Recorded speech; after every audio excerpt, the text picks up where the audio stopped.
तपाईहरुलाई स्वागत गर्छु छितेन डुक्पा रेसिपीमा। अनि आज चाहिँ म एकदमै नयाँ रेसिपी तपाईहरुसँग शेयर गर्न गइरहेको छु। यो नागा स्टाइलको पोर्क रेसिपी। मलाई आशा छ तपाईहरुलाई अवश्य नै मन पर्छ होला भनेर रेसिपी मन परे तपाईहरुको साथी फ्यामिलीहरुसँग शेयर गरेर भिडियोलाई लाइक गर्नु चाहिँ नबिर्सिदिनुहोस् है। तपाईहरुलाई छोटो यो पोर्क नागा स्टाइलको पनि अलिकति म कसरी इन्स्पायर भए शेयर गरिहाल्छु। यो रेसिपी चाहिँ मलाई मेरो देवरले पकाउनुहोस् है भाउजू भनेर रिक्वेस्ट गर्नु भएको थियो र उहाँले नै मलाई रेसिपी पनि दिनु भएको थियो र हामीले एकैपल्ट घरमा बनाएर ट्राई गरेको थियौं। मलाई एकदमै मन पर्यो। हेल्दी हुन त सुँगुरको मासु हेल्दी त हैन, पोर्क हेल्दी त हैन, तर पनि त्यो पकाउने तरिका एकदमै हेल्दी लागेर अनि मिठो पनि टेस्टी पनि लागेर आज म तपाईहरुसँग शेयर गर्न गइरहेको छु है त। ल है त सुरु गरौँ यो रेसिपी बनाउन। र यो रेसिपीको लागि चाहिँ मैले यहाँनिर 750 ग्राम पोर्क बेली लिएको छु र यसलाई मैले ठुलो ठुलो पिस गरेर यसरी काटेको छु र यसलाई चाहिँ मैले यहाँनिर तातो भाँडामा यसरी राख्दै छु। तपाईहरुले कराईमा पनि यसलाई पकाउन सक्नुहुन्छ।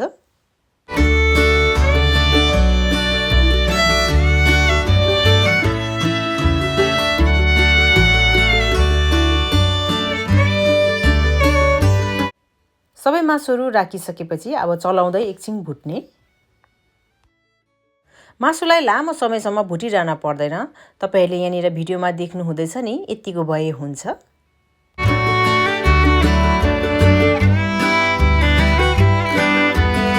मासुलाई एकछिन भुटिसकेपछि यसमा मैले 2 कप पानी एड गरे। तपाईहरुले मासु कतिको ढिलो छिटो पाक्छ त्यही अनुसार पानी एड गर्नु होला र सँगसँगै मैले यहाँनिर 6 वटा सुक्खा खोर्सानी पनि राख्दै छु। कभर गरेर हाई हिटमा 10 मिनेट म उमाल्न गइरहेको छु। 10 मिनेट भइसकेको छ।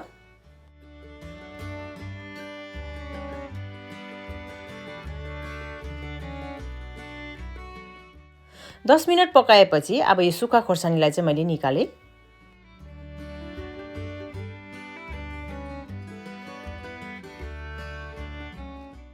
खोर्सानी निकालिसकेपछि स्वाद अनुसार नुन एड गर्ने।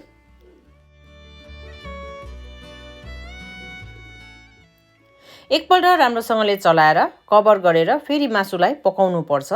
जबसम्म मासु राम्रोसँगले पाक्दैन तबसम्म पकाउने। यदि तपाईहरुलाई पानी थप्नु पर्यो तपाईहरुले पानी पनि थप्न सक्नुहुनेछ। मैले चाहिँ थपेको छुइनँ। अब यो निकालेको खोर्सानीलाई चाहिँ पिसेर पेस्ट बनाउने।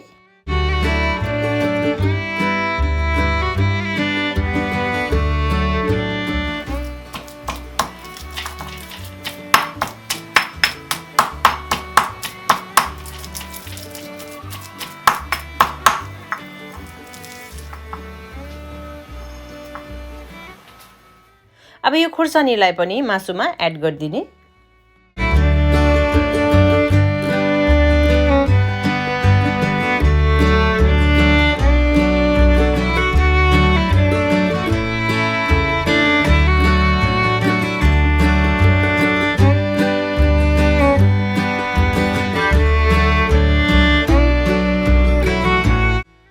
खोर्सानी राखिसकेपछि एकपल्ट राम्रोसँगले चलाइदिने र कभर गरेर फेरि पकाउने।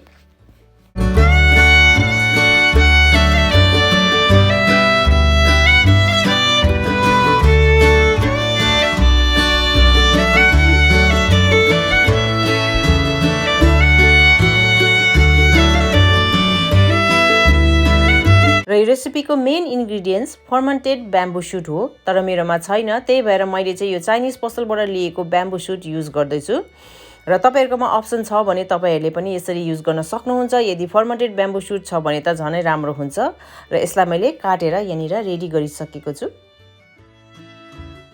र अब यो ब्याम्बू सुटलाई पनि मैले यहाँनिर पोर्कमा एड गरे र कतिजनाले मलाई कमेन्ट गर्नुहुन्छ होला यो ब्याम्बू सुट भनेको चाहिँ के हो दिदी भनेर। ब्याम्बू सुट चाहिँ हामीले यसलाई के भन्छौँ, बाँसको टुसा अथवा तामा पनि भन्छौँ।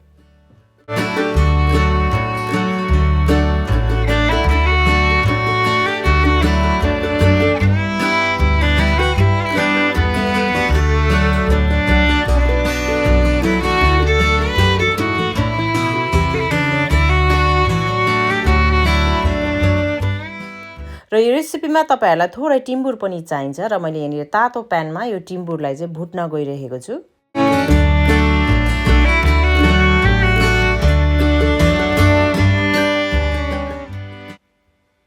टिम्बुलाई तपाईले 2-3 मिनेट भुट्नुभयो भने हुनेछ र यो रेडी भयो। अब यसलाई म एउटा बोलमा ट्रान्सफर गरेर सेलाउनको लागि साइडमा राख्छु।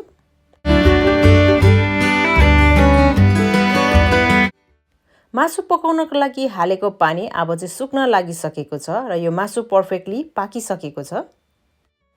र यति बेला चाहिँ मैले 1.5 टेबलस्पुन पिसेको अदुवा लसुन राख्दैछु।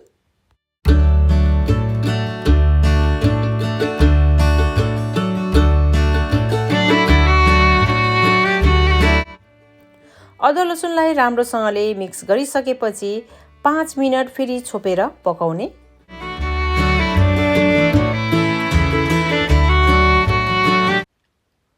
पाँच मिनेट पनि भयो।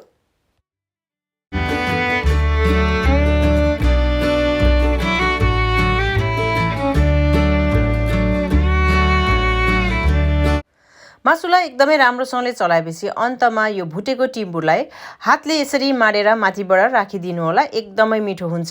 र कस्तो लाग्यो आजको मेरो यो रेसिपी कमेन्ट गर्नु चाहिँ नबिर्सिदिनुहोस्। रेसिपी मन परे साथी फ्यामिलीहरूसँग सेयर गरेर भिडियोलाई लाइक अनि च्यानलमा नयाँ हुनुहुन्छ भने प्लिज छितेन डुक्पा रेसिपीलाई सब्स्क्राइब पनि गरिदिनुहोस्। Thank you so much for watching. Bye by.